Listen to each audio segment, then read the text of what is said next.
Hi everyone, MR Assassin here, and welcome back to BrainBooster, the show where we discuss the latest news on science, technology, gaming, and other brain-boosting topics. We are right near the beginning of November, and right around my girlfriend's birthday. Happy birthday, Kat.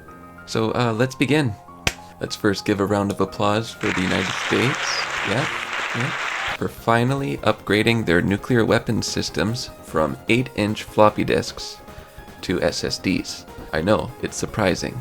It's not even like the small ones. It's like 8-inch, giant like cookie sheet type of floppy disks that were still being used as of a couple weeks ago for their nuclear weapons system. When I first read about this, I couldn't help but think about all the conspiracy theorists that think, oh, the government's out to get them with their chemtrails and hiding information from them and mind control and whatnot.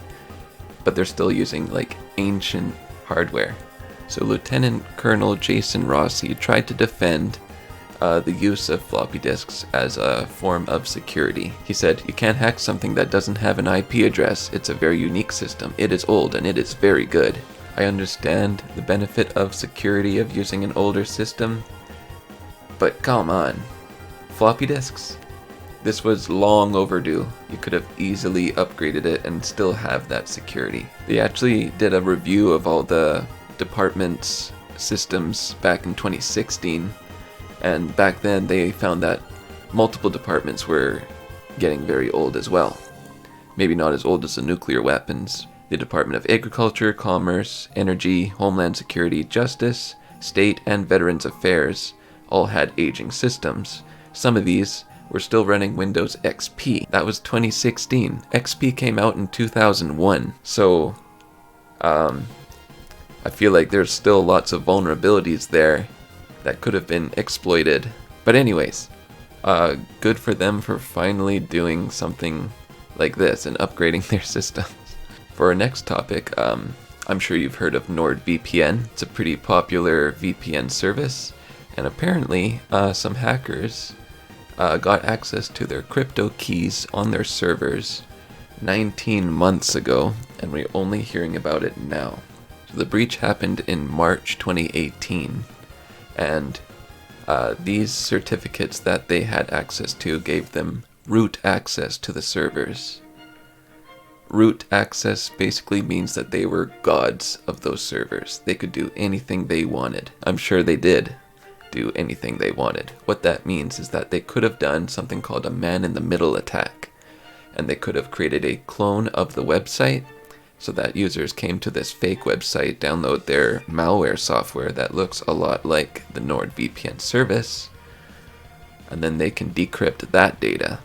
So yeah, it's pretty disappointing news to hear something like this happening from a very well-known, very popular VPN service. They're not cheap. They compared to other services out there, they're paying a premium for NordVPN. And they didn't tell their customers about this breach for, how long was it? 19 months. Pretty ridiculous. They say the safest VPN to use is one that you create yourself instead of putting trust in another company.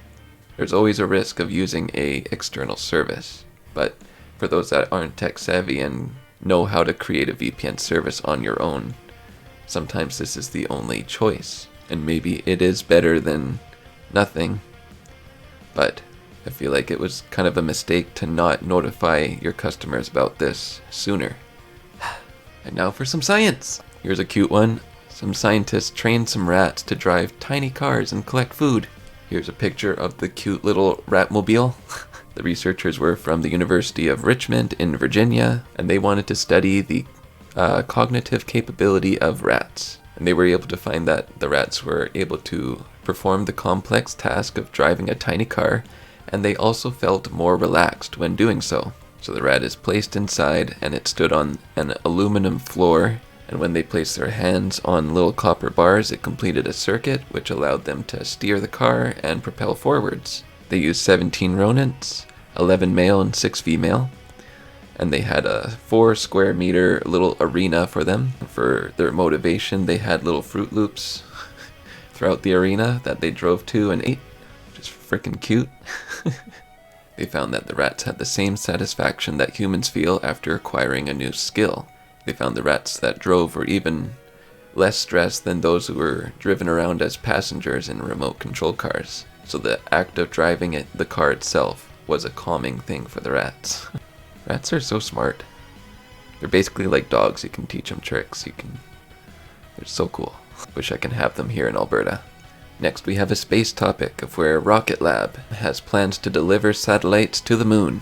So Rocket Lab is a US-based company, but they operate in New Zealand, and they've had 5 successful missions in 2019, and they have plans for a couple more before the year ends, and they have become the world's first private company to develop a low-cost rocket for small satellites. They announced that they should be able to send 30-kilogram payloads into the lunar orbit and be available as soon as the 4th quarter of 2020. Pricing wasn't disclosed yet, but I don't really care about that. 30 kilograms sure doesn't sound like lots. It's like, what, 66 pounds? I mean, like, I can lift that myself, but I guess sending that much weight to lunar orbit is a big deal. And, of course, satellites around the moon would be helpful for NASA and stuff for their lunar missions. NASA does intend to build a small space station called the Lunar Gateway. So yeah, I haven't heard much about this Rocket Lab, but I'm proud of them. Good for them. I'm glad that they're making progress, and I'm glad that all the space companies out there seem to be working together to accomplish missions.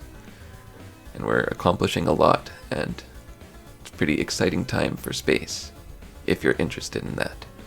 For our last topic, streaming services like Netflix, Disney Plus, and Spotify might be required to issue emergency alerts from the government if US lawmakers have their way. Kind of makes sense with the growing number of cable cutters and people just not really using TV and radio anymore.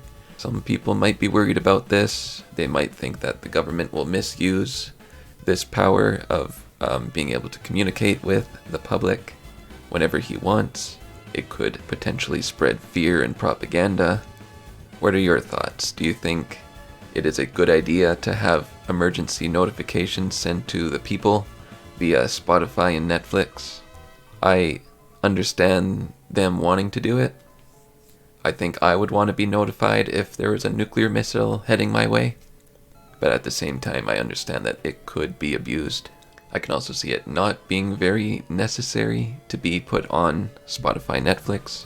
I feel like it could just be used on our phones. Odds are everyone has access to a phone or has a phone available to them. Might be a little overkill, but I'm curious to see how you guys feel about it. That is it for this episode. Be sure to leave a like if you enjoyed this video, and if you want to stay up to date with the latest tech news, maybe consider hitting that subscribe button. I'll see you guys in the next one. Moi moi.